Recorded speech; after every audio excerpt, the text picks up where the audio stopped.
Então, nessa ação penal 505, 49, 32 e 38, depoimento do senhor Renato Souza Duque. Silêncio é questão de ordem. Sim. Na verdade, mais questão de ordem de dois pedidos, mas você bastante objetivo. A defesa se opôs contra a realização do ato, Vossa Excelência já liberou acerca do termo, portanto a matéria na via ordinária está feituosa. Mas a defesa só pediria que Vossa Excelência, então, nesse ato, adotasse a mesma premissa que adotou quando no interrogatório do acusado Antônio Palocci. Naquele ato específico, Vossa Excelência interveio nas respostas do então interrogando e eu advertiu que o esteio das respostas deveria ser aquele estribado na exordial acusatória em relação aos personagens daquela denúncia, sob pena de violação ao devido processo legal. Então esse é o primeiro pedido. O segundo pedido é que tão logo ocorra o interrogatório, Vossa Excelência possa abrir prazo para a defesa consultar os seus constituintes acerca de diligências necessárias.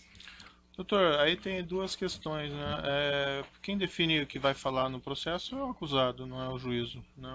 O momento que o acusado tem exercendo para a defesa.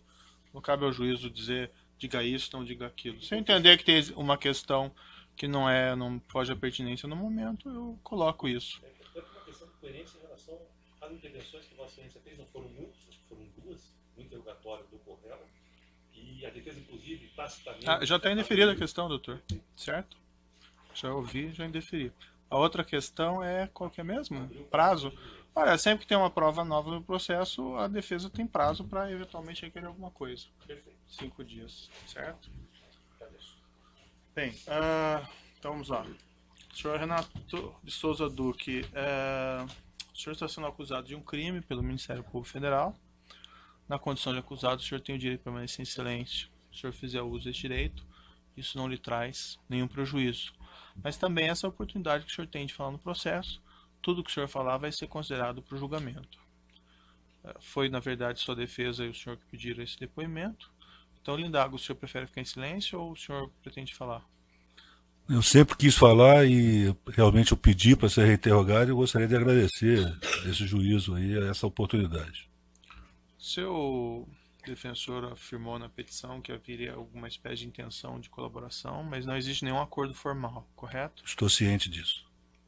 Então o senhor não está numa posição formal de colaborador, deixar isso claro ao senhor, certo? Mas eu gostaria de deixar claro que a minha intenção aqui é de atuar como colaborador, dizer a verdade e esclarecer o que for possível, o que for estiver ao meu alcance, neste caso e em outros casos que o senhor julgar necessário. Perfeito. Eu vou só fazer então uma advertência ao senhor que eu fiz em casos similares, que embora o senhor tenha esse direito ao silêncio, porque o senhor ainda não é um colaborador formal, e embora o senhor não seja responsabilizado por um eventual falso testemunho, se por exemplo o senhor, nesse seu depoimento, imputar falsamente crime a outra pessoa, isso não estaria coberto pela sua posição de acusado. Tá? Então nós temos o crime, por exemplo, no nosso Código Penal, de denunciação caluniosa. Então, se o senhor imputar falsamente crime a outra pessoa, o senhor responde criminalmente, mesmo não tendo acordo, ou mesmo estando na posição de acusado, certo? Eu estou ciente e o que eu disser aqui vai ser a verdade. E também vou fazer uma advertência que fiz em relação a outras pessoas que vieram aqui informalmente também afirmando que gostariam de colaborar, que o que interessa à justiça é unicamente o esclarecimento dos fatos, da verdade, certo? A justiça não tem aí por propósito condenar ou absolver ninguém e vai julgar segundo as provas, certo? Ciente disso, obrigado. Senhor Renato Souza Duque, então algumas perguntas gerais primeiro, o senhor já declarou isso já tem no processo, mas enfim. O senhor assumiu essa posição de diretor de serviços e engenharia da Petrobras quando? Só uma retificação, o cargo é de diretor de serviços. A engenharia faz parte da diretoria de serviços. E eu assumi em 31 de janeiro de 2003. E o senhor permaneceu nessa posição até quando? Até no dia 29 de abril de 2012. Há uma afirmação do Ministério Público que essas indicações para as diretorias da Petrobras sofriam influência política de partidos específicos. O senhor confirma se isso acontecia ou não? Eu confirmo. O senhor sabe me dizer assim como o senhor chegou nessa posição de diretor de serviços? O O senhor era um empregado de carreira da Petrobras? Empregado de carreira, eu entrei na Petrobras em 78, não sei se interessa o senhor fazer um histórico. Não, não tem necessidade no momento. Tudo Mas bem. assim, houve alguma influência política para que o senhor chegasse ao cargo de diretor? Houve uma indicação do meu nome para o senhor Silvio Pereira, que ele estava num grupo encarregado da formação da equipe que iria assumir o novo governo. E qual foi o desdobramento a partir daí? Bom, a partir dessa indicação, de posse do meu currículo, ele me chamou para uma entrevista. Essa entrevista ocorreu em São Paulo, no Hotel Sofitel. E essa entrevista durou cerca de 3, 4 horas. Uhum. Após essa entrevista, eu me despedi. Não se disse para qual cargo seria. Eu estava sendo entrevistado para assumir uma posição que eu não sabia qual. Só para deixar isso claro. Sim. Isso aconteceu em dezembro de 2002. Certo. Em janeiro de 2003, eu fui chamado pelo então presidente Zé Eduardo Dutra para também com uma conversa. Essa conversa durou uma manhã inteira. Uhum. E ao término, ele disse: olha, eu estou satisfeito com o que nós conversamos e vou aprovar a indicação do seu nome para compor a diretoria da Petrobras. Você está sendo indicado como diretor de serviços. Uhum. Isso aconteceu, meu nome com o meu currículo foi apreciado pelo Conselho de Administração da companhia e foi aprovado. Quem que encaminha o nome dos diretores para o Conselho de Administração? É o governo, é o acionista majoritário. Do governo? Mas algum órgão específico do governo? Não. Não sei dizer para o senhor exatamente. Não sei se é a Procuradoria, mas existe uma indicação do governo. Certo.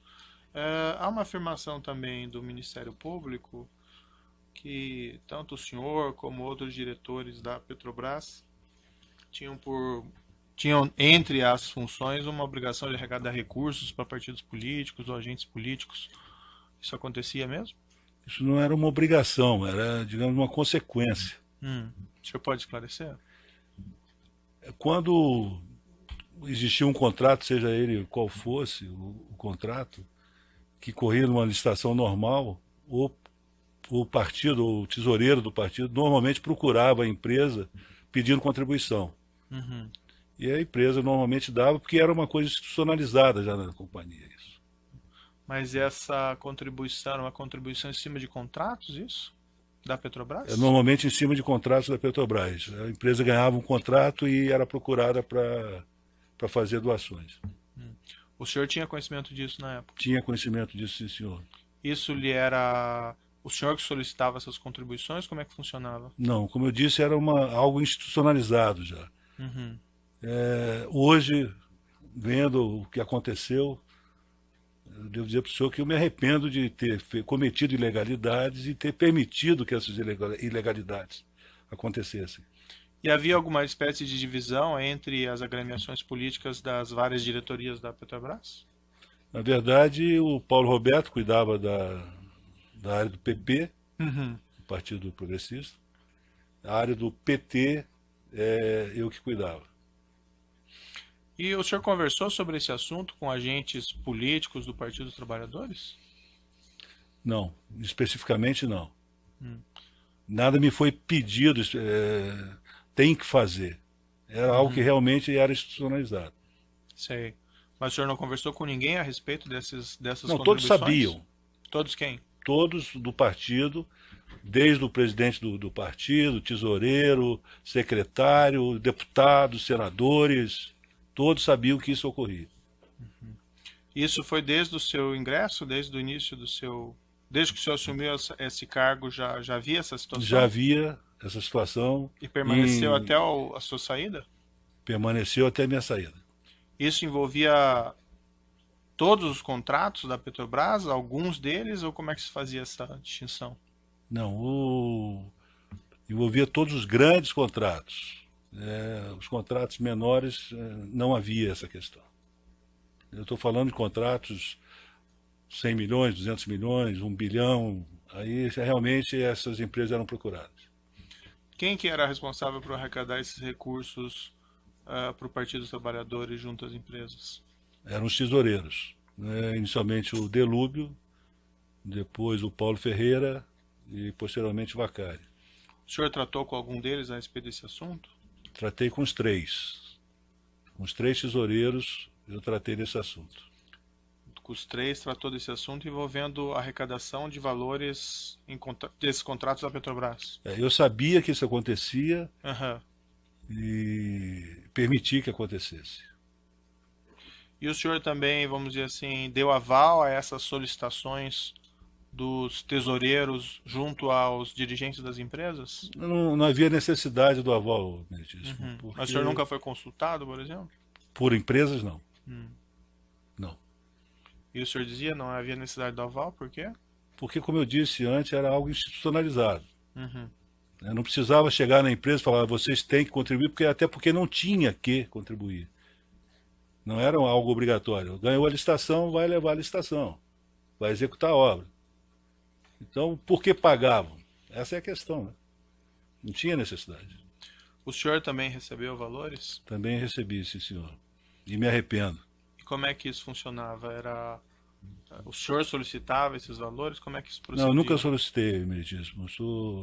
Eu peço que o senhor consulte todas as empresas, inclusive as que estão atuando como colaboradoras, elas podem afiançar o que eu estou dizendo. Eu nunca pedi nenhum benefício em proveito próprio. Existia um esquema que o Barusco conduzia, o doutor Pedro Barusco, e eu aceitei receber esse dinheiro. Ele que providenciava a conversa com as empresas, ele que providenciava os depósitos do dinheiro, e meu erro foi ter aceitado. Uhum. E gostaria, desde já, se o senhor me permitir, dizer que o dinheiro que tem, eu gostaria de assinar qualquer documento, eu não sei qual é o documento necessário, para repatriar o mais rápido possível, não tenho interesse nenhum com relação a isso. Certo. Para esclarecer um pouquinho melhor, e como é que funcionava assim? O senhor recebeu quanto? Tinha algum percentual fixo nos contratos ou era negociado a cada contrato? Como é que funcionava? Existia que eu posso dizer para o senhor, uma referência. Essa referência seria de 1%. Esse 1%, o que o Barusco chamava de casa, ficava com metade, 0,5%, e o resto ia para o partido. Mas isso era uma referência, nem todos os contratos se praticava esse percentual. E se alguém também se recusasse a pagar, não tinha nada não existia nenhuma penalidade. Uhum. Como é que acontecia na prática? De tempos em tempos, o Barusco me informava, eu vou te remeter um valor X. Ele nunca especificou, vou remeter um valor X de determinada obra dado por determinada empresa. Sei. Então, eu posso dizer para o senhor o seguinte, meu sigilo bancário está disponível, eu não tenho como identificar quem fez os depósitos. Mas o senhor não mantinha algum controle, por exemplo, do que o senhor tinha a receber em relação a esses acertos? Esse controle, o Barusco diz que eu era preguiçoso em relação ao trato com o dinheiro. Não é questão de preguiça. É que realmente, quando atingiu, principalmente quando atingiu um determinado valor, aquilo para mim era mais do que suficiente. O que você vai querer juntar dinheiro? Eu não usei esse dinheiro. Que determinado valor é esse que você está falando? Quando atingiu 10 milhões de dólares, eu falei, poxa, é muito mais do que eu preciso para viver em minha terceira geração. Uhum. Então, a partir daí, eu nem Como controlava. é que o senhor recebia esses valores da sua parte? A minha parte eu recebia em conta no exterior. Conta no exterior. Também chegou a receber em espécie aqui no Brasil? Não, senhor. Eu fui acusado de ter recebido dinheiro em espécie por alguns delatores, e eu nego, porque não aconteceu.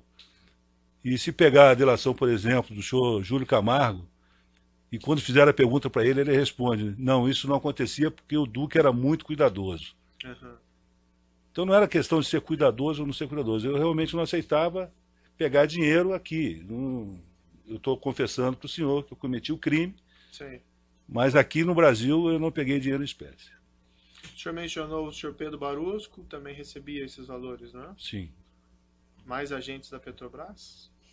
Não, eu acredito, que, pelo que eu estou vendo hoje, sim. Não, Mas o senhor eu, sabia na época. não sabia. O senhor sabia que o Paulo Roberto Costa Sabia, recebia? Paulo Roberto eu sabia. Por que o senhor sabia? Eu sabia que era a diretoria dele, eu sabia que tinha muito mais negócios Ah, do que na diretoria de serviços.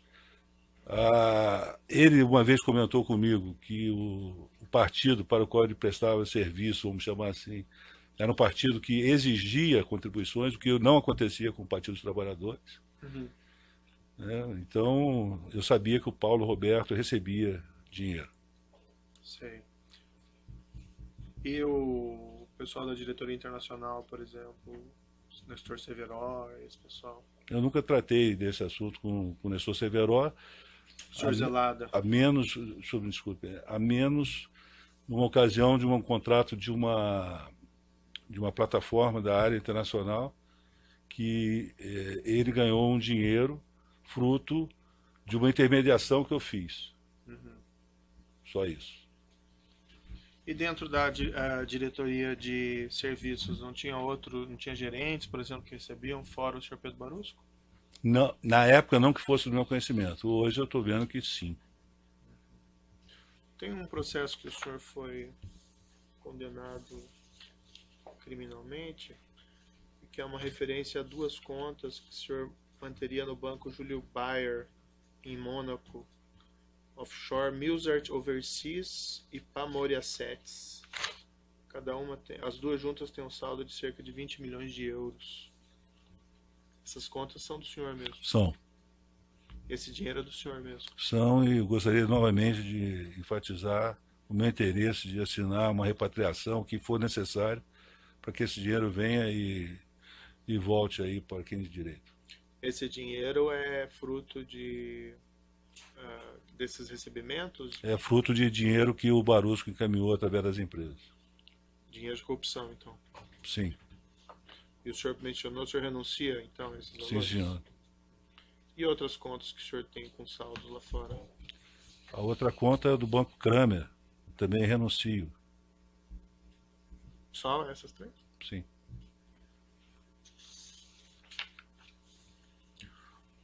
O... Acho que cabe uma explicação, se eu me permitir. Sim. Tem uma acusação de que durante o curso da Lava Jato, parece que como uma falta de respeito com a operação, eu movimentei dinheiro Uhum. na conta de conta da Suíça para Mônaco. Sim. Isso ocorreu, mas só quero deixar claro que não foi por desrespeito a ninguém ou nada. Uhum. É que o banco exigiu que o dinheiro fosse tirado. Banco na Suíça? Banco da Suíça. Então, em função dessa exigência que houve a transferência. Certo. Para deixar claro que não houve intenção de esconder. E o senhor mencionava aí no seu depoimento, as empresas pagavam por quê?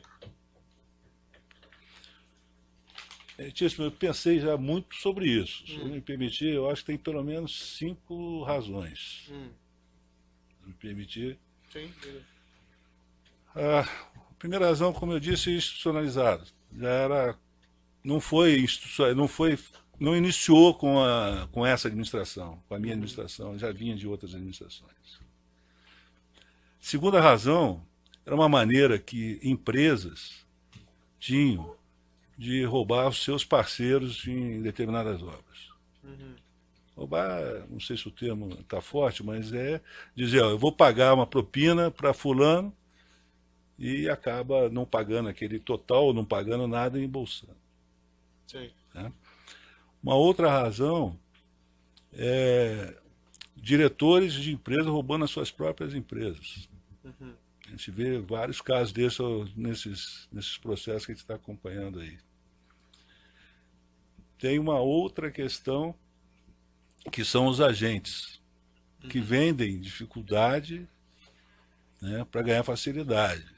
Eles dizem para determinadas empresas que elas só vão operar se pagarem e acabam com isso criando um espírito propício para propina. E não haveria a mínima necessidade. Mas esse não é o caso, não, vamos dizer, esse clima não vinha dos próprios agentes da Petrobras? de Não criar necessariamente, não necessariamente. Tem vários casos em que hoje a gente olha e vê que o agente ganhou o dinheiro, não passou para ninguém, ele embolsou o dinheiro e quem pagou fez o serviço, executou a obra e ponto. Tá. Não era uma condição. Tem mais alguma razão? Não. Bom, eu falei sócio roubando sócio, eu falei diretor roubando a sua própria empresa. No momento, tem mais uma, mas se eu me lembrar, eu falo para Isso não estava relacionado com os convites, por exemplo, para encaminhar nas licitações? Não, senhor. A Petrobras tem um cadastro muito forte, né? É difícil você conseguir ser cadastrado na Petrobras. As comissões tinham toda a autonomia para escolher as empresas que seriam convidadas. Como é que é feita a escolha?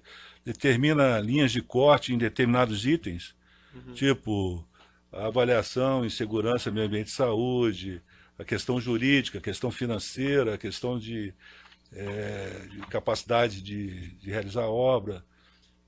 Então, tudo tem notas no sistema. Então, a comissão faz essa linha de corte e caminha para a diretoria. Se alguma empresa estiver dentro desse range das empresas selecionadas e não estiver constando, a comissão tem que dizer o motivo. Então, não é por aí que isso funcionava. Alguns dirigentes de empreiteiras afirmaram que eles se ajustavam entre eles para participar das licitações da Petrobras, ou seja, fraudavam lá licitações da Petrobras. O senhor não tinha conhecimento disso na época? Não, do jeito que eu estou vendo hoje, não, senhor. O que acontece é que a Petrobras tem um corpo técnico muito forte. Tem o quê? Um corpo técnico muito Sei. forte, né? E, por exemplo, na área de engenharia eu devia ter no mínimo 50 engenheiros trabalhando com orçamentação. Então a Petrobras contrata dentro do orçamento dela. Sei. Quanto mais informações tem para fazer o orçamento, menor é o range entre o preço inferior e o preço superior. Se você tem poucas informações, você aumenta esse range. Estou falando em relação a informações de projeto. Sei. Então, a maneira como isso é operado dentro da companhia, eu, por exemplo, não tinha acesso ao orçamento. Sim, mas esses ajustes de licitação entre as empresas que participavam da licitação, o senhor não tinha conhecimento? Meritíssimo, eu fui uma vez instado por duas empresas a fazer um esquema para determinar que obra iria para cada empresa. Falei, isso jamais eu faria, porque se o dia que alguém fizer alguma coisa desse tipo na Petrobras, quem ganhar vai achar que ganhou com preço ruim, quem ficar de fora vai achar que foi prejudicado. Sei. Então, eu não vou fazer isso.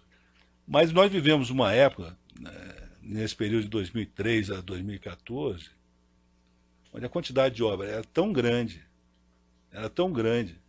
que tinha obra para todo mundo. Então eu não vou dizer para o senhor que é natural que as empresas conversassem para ver qual era a preferência de cada um. Mas fosse qual fosse a preferência da empresa, ela ia ter que fazer a obra no preço da Petrobras. Eu não contratava a qualquer preço, quer dizer, quando eu digo eu não contratava, a comissão de licitação não iria indicar para a contratação um preço que fosse superior àquele estimado. Nessa questão de destinação de valores de propina, né, em contratos da Petrobras, o senhor mencionou que iam valores para casa, né, para os Sim, agentes senhor. da Petrobras, e outra parte é para os partidos, isso? Sim, senhor. Tinha também destinação para agentes políticos, valores específicos? O que o senhor denomina agente político, por favor? Sei lá, deputado, membro de partido específico. Não, esse dinheiro que ia para o partido era distribuído entre esses agentes políticos para fazer face à campanha. Se esse dinheiro que ia para o partido era usado para benefício próprio ou para interesses privados, eu não posso afirmar para o senhor. Em outro processo, há algumas afirmações de direcionamento desses valores para o ex-ministro José Dirceu. O que o senhor tem de conhecimento a esse respeito? Vou voltar um pouquinho, se o senhor me permitir, Tá. porque esse é um assunto recorrente na minha carreira, né? Todo mundo diz que... Tem gente que diz que eu tinha parentesco com o José Dirceu, outros que foi indicação. Até onde eu sei, quando desse processo da minha escolha para a diretoria, houve um embate entre o Delúbio e o Silvio Pereira. O Delúbio defendia um outro nome para a diretoria de serviço, defendia o nome de Irani Varela, que era o meu antecessor, foi meu antecessor na Petrobras como diretor de serviço. E o Silvio Pereira defendeu o meu nome. E o José Dirceu, então ministro, foi chamado para dar uma decisão. E isso eu fiquei sabendo a posteriori. Sim. E a decisão dele foi clara, ele falou assim, não, o PSDB já está contemplado na diretoria da Petrobras, e eu não vou colocar na diretoria da Petrobras atender um pedido do Dr. Aécio Neves. Então, quem vai ficar na diretoria é Renato Duque. Sim. Então, eu acho que esse fato fez com que, de alguma maneira, eu ficasse ligado a essa imagem de José Dirceu. Sei, mas o senhor não tem conhecimento de direcionamento específico de valores em favor do senhor José Dirceu? Hoje eu tenho em função do que eu leio aqui. Na época, o que eu posso afiançar para o senhor é que ele nunca me pediu nada. O senhor encontrava-se pessoalmente com ele? Encontrei algumas vezes. Sei. Encontrei não mais do que meia dúzia de vezes, mas nesse tempo, sim. O senhor Milton Pascovitch... Na casa de declarou... Milton, a maioria. O senhor Milton Pascovitch declarou que repassou dinheiro de valores para ele desses contratos, o senhor não tinha conhecimento? Não, não tinha conhecimento. E o senhor Júlio Camargo também declarou isso?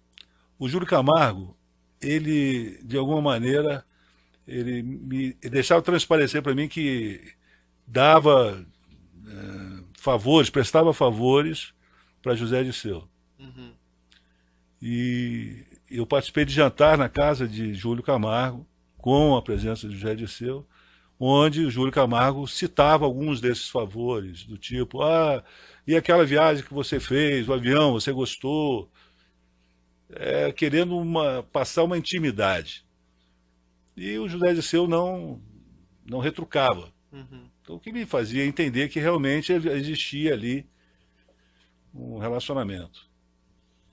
E no que se refere ao ex-ministro Antônio Palocci, o senhor conhece ele pessoalmente? Conheço o Antônio Palocci, ele foi do Conselho de Administração da Petrobras, se não me engano, até 2006. Então, em função das reuniões da diretoria, a gente conviveu durante esse período todo. Depois que ele saiu do Conselho, me parece que ele retornou mais tarde, também convivemos.